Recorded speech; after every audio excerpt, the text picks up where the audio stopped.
Good evening, everybody. Yes, it's me, Desmondo. Yes, it's the Shed of War, and it's Sunday evening. It's been a glorious day here in the UK, and I thought I'd put together this final report from the scenario pulled together, Heth's attack at Gettysburg, day 1, 1863.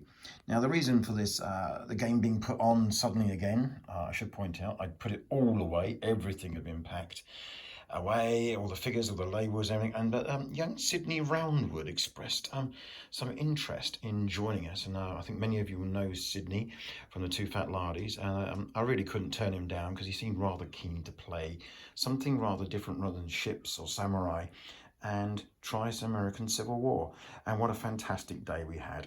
Both Ian, Sid, myself and Per fought the game across the whole day, only interrupted for rations and large flagons of ale to keep us going. And what a fantastic game it was. And it was great having Sydney join us, and I genuinely mean that because he had fresh eyes on this and wasn't an expert in the rules either, but played it as he thought American Civil War should be fought and how things played out, rather than worrying about rules, should we say, and mechanics, rather than pointing out you should be doing this and reinforcing this and volleys here and artillery support here. And it was a cracking game. As with all the other scenario replays we've played, this one was completely different. Now, to be fair, we're now on the flank here, and I'll talk about the battle now. We're on the flank now with the Iron Brigade, which are just in front of McPherson's Ridge and holding just in front of that small stream. Now, what you see on the flank here, which is trying to get around, is the remnants of Archer's Brigade, originally attacked the Iron Brigade and got shot to bits. They've sort of regathered themselves, and they're trying to get around the flank to at least worry the Union. And in fact, Sydney did actually realised he might be in a little bit of trouble with our flanks and is actually marching 2 regiments up. So as we got to near the end of the day, Sid had actually brought up some reserves from his centre to make sure the flank didn't collapse. Now, that left me with Pettigrew's brigade, which you can see here, which was lining up to try and break through that Iron Brigade units there and smash a hole on this flank. Now, the trouble is my troops aren't very good. They'd actually never been in action, this brigade, before, whereas of course they're up against the top class Union troops. So we never found out how well they would do. I suspect they would have bounced straight off, but it was going to be worth a try, because if it had worked, it would have really put this flank in a bit of question. Now, in the centre, we did try also to throw an attack in the middle. All that's left of it is 2 regiments that are intact and in decent shape. The rest had to fall back. Once again, we didn't have enough troops to cover all the ground. But the Union had worried about us, and as you can see in the background there, Per had, I think it was Per had deployed another brigade in the rear, because he was a little bit worried about his line getting collapsing. So the Unions were certainly being a bit more careful about what was going on, and for good reason, because now we turn to what actually happened on this flank. Now, this is the first time this has actually got to this point where Everson and Daniel's attack, which is part of a larger attack, there's O'Neill, which is off the table, are attacking the Union flank. And historically they bounced off a bit, but eventually numbers told and the Union had to withdraw. Now, in this case, we've actually got both of Everson and Daniel on the table, and we still have Davis, which is remarkable, because Davis was under the command of Ian this time, and they didn't run away. Yes, they got shot to bits, and but they didn't do that badly. I mean, in prior games they've been shot to bits and run off. So Ian did a sterling job, but this, as you can see, looks quite wonderful too. I'll be honest. This is going, all these Confederate troops pouring through the cornfields against the Union line, and I'll just zoom in like that. You can see what I mean.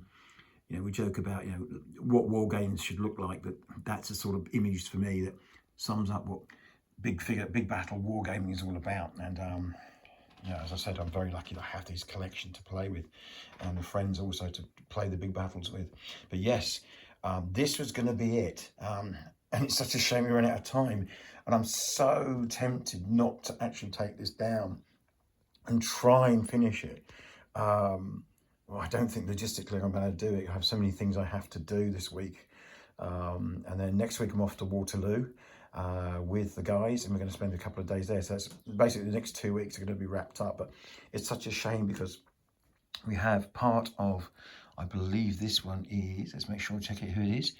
This is Everson's division, or Everson's brigade, sorry, that's pouring through the woods, which would outflank the Union. And as you can see, Purr, who was over here, is now throwing in more regiments to try and stabilise the position. It all come down to, I'm sure, to a nasty firefight there, or maybe a couple of charges. But if the Confederates can get that act together, this will push the Union right back. And historically, that's exactly what happened. So it is nice that we've actually got to a point where the Confederates are actually doing what they should be doing. Whereas in prior games, unfortunately, the attacks over here has stalled rather rapidly, simply because Davis has been not there anymore and the Unions have consolidated their position. Superb game. Loved it. Lots of things happened that haven't happened before. The rules stood up.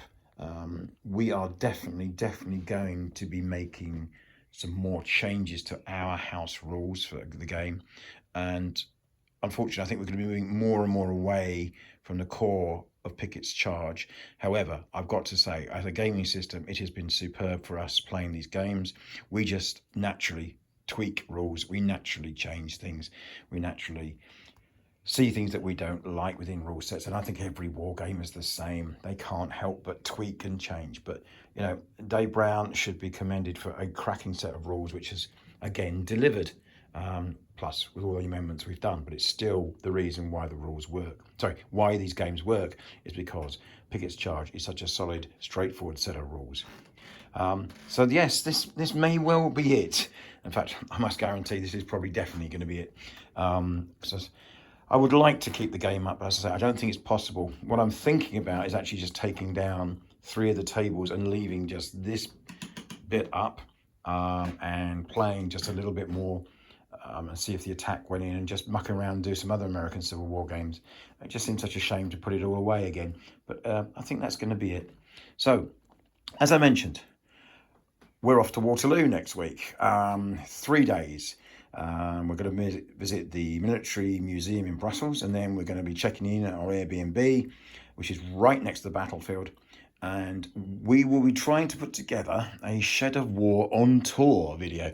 Now, I have no idea how that's going to pan out, but we're really all looking forward to going. There's myself, Ian, Jonathan, and Pip, and we're going to be celebrating Pip's birthday while we're there, which is excellent.